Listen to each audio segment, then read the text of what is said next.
Corinne at the Cape of Misena by Letitia Landon.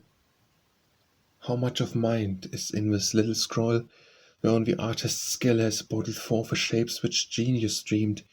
The quiet sea sleeps in the distance, with that happy sleep which, in the human world, but childhood knows, childhood whose hope is present, pale with light, for colour has departed with the sun, the moon is risen in the faint grey sky, bearing a clear young beauty on her brow, which has been turned to earth too short a while to bird shadow. With a darker hue than when the sun is on their shining leaves, the myrtles spread their branches to the night, whose dews are falling. But the moonlight touched with silvery softness and with gentle shade, the fairy city seems as if repose and sleep alone were in its quiet walls. Silence was made for such a night, or song, and song has just been floating over waves. The lute is yet within its mistress' hand, for now the music from its chords has gone to wander over waters and to perish. I perished long the music of those chords, they had but life from sweetness, so they died.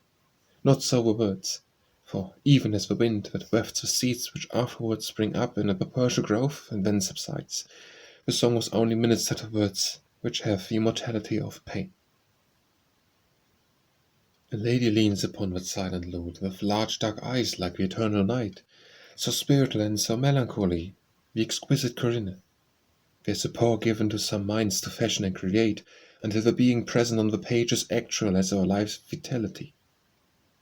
Such was Corinne, and such the mind that gave its own existence to its work.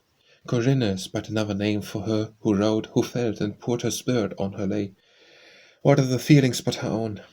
The hope which in the bleak world finds no resting place, and, like the dove, returns unsatisfied, but bringing no green leaf, it seeks its ark with varied wing, and plumbs whose gloss is gone. Here, too, is traced that love which hath too much of heaven in its fine nature for the earth. Their love pines for home and finds a grave. The eagerness which turns to lassitude, the thirst of praise, which ends in bitterness, those high aspirings which but rise to find what weight is on the wings, and that keen sense of a wide difference between ourselves and those who are our fellows, and which marks a withering ring around all confidence. He cannot soothe a pain we do not know. The heart is sacrificed upon the shrine of mental power, at least its happiness. A whole life's bitterness is in the song, whose words too true are the singer's own.